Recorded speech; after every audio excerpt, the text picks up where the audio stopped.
Welcome back for section 4 of Principles of Sustainable Management. Pogo, Walt Kelly's great little cartoon character, the possum, which is why Principles of Sustainable Management is sometimes called possum, said it pretty well. We've met the enemy and he is us. Pogo also said, we are confronted by insurmountable opportunity. What is sustainability? When Alice was lost in Wonderland, she encountered the Cheshire Cat, and being lost, she said, which way ought I to go? And the cat said, where do you want to get to? Being lost, Alice said, I don't know. Then the cat said, it doesn't much matter which way you go. Sustainability is a lot like that. It matters where it is that you want to get to. There are many different definitions of sustainability. So let's walk through a little bit of what does this mean. Buckminster Fuller, the great thinker, said that his goal was to make humanity work for 100% of humanity as quickly as we could through cooperation without creating any worse problems. Not a bad definition. But the first official use of the word sustainability was by Dr. Donella Meadows, my friend Dana, in the 1972 book, Limits to Growth. What Dana and her colleagues sought to do was to understand where we would get to if we kept on with business as usual, or changed some of the assumptions. Suppose we have a hyper-industrial society. Suppose we have we curtail everything as much as possible.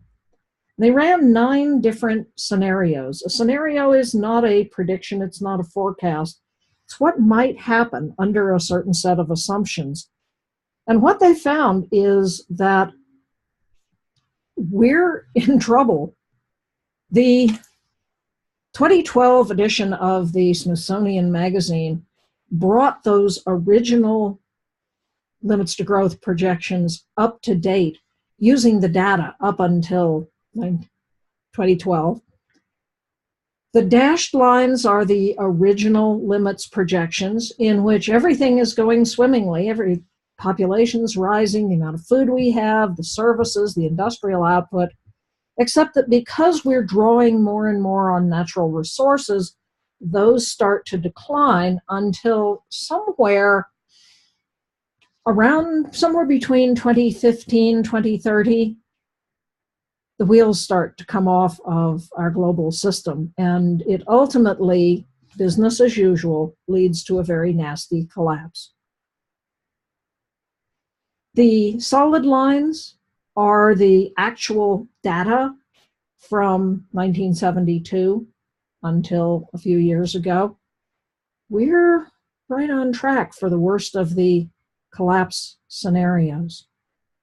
But trend is not destiny. And in Limits to Growth, they ran one scenario, which they called sustainability, in which humanity makes it. We don't collapse. Dana went on and created the Balaton Network, founded the Sustainability Institute. She said things like, so everyone wants peace. So what? It seems to me a powerful message worth repeating, that people want things like peace and beauty, and the ability to create and contribute. These things are cheaper and easier to have than the things that we want less of.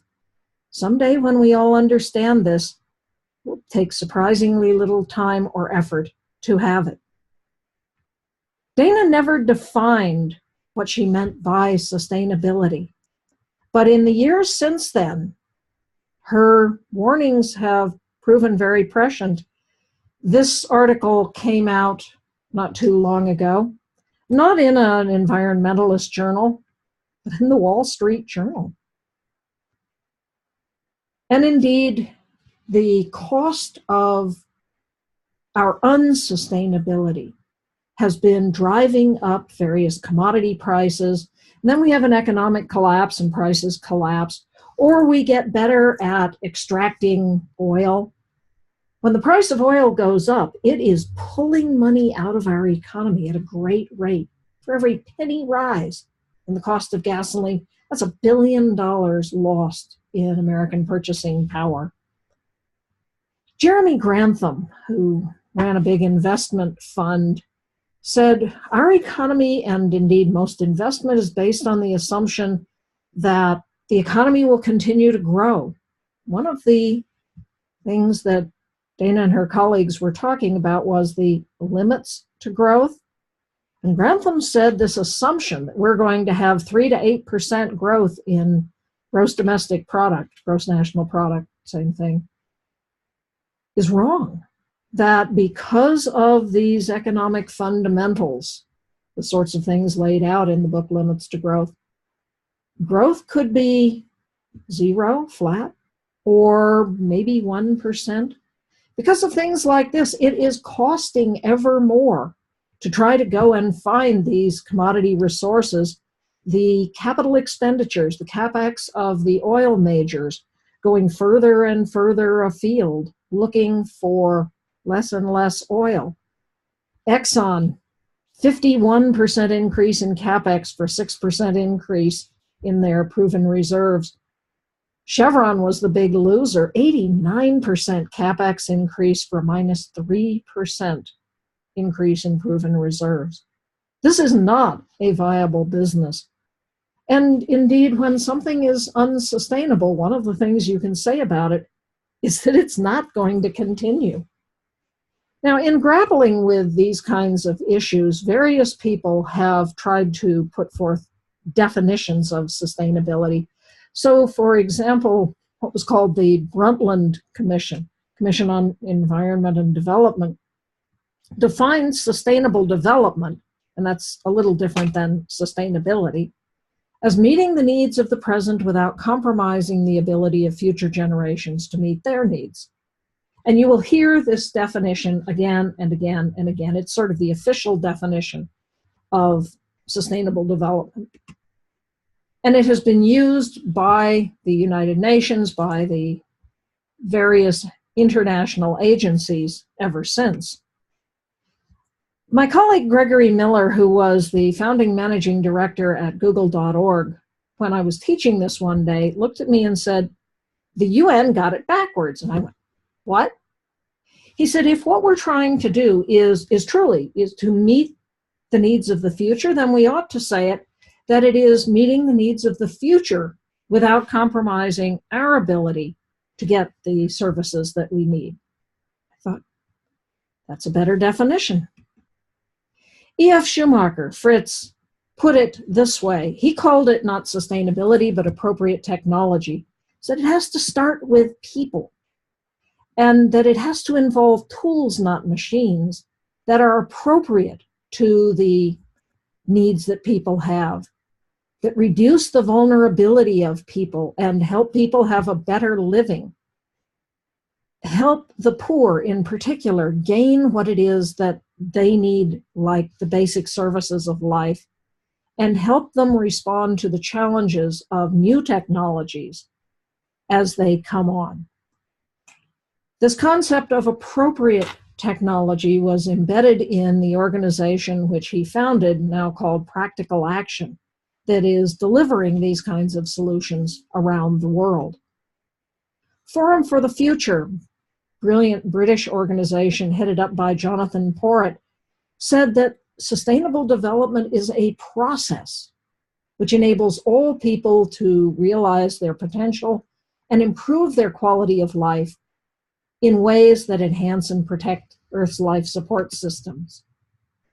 Randy Hayes, founder of Rainforest Action Network, defined it as diverse and rewarding lifestyles that people want to emulate, and that if everybody did, the planet's natural systems, wildlife, would flourish increasingly every generation on. But what really matters is, what is your definition of sustainability? It's likely to be different, whether you're working in a big company, working in a small startup, working in a public agency, working in a non-governmental organization. So take a moment, pause the video, and write down your definition of sustainability. Here's my definition at the moment, and I change it from time to time, that sustainability is an outcome. It's the result of a regenerative economic system.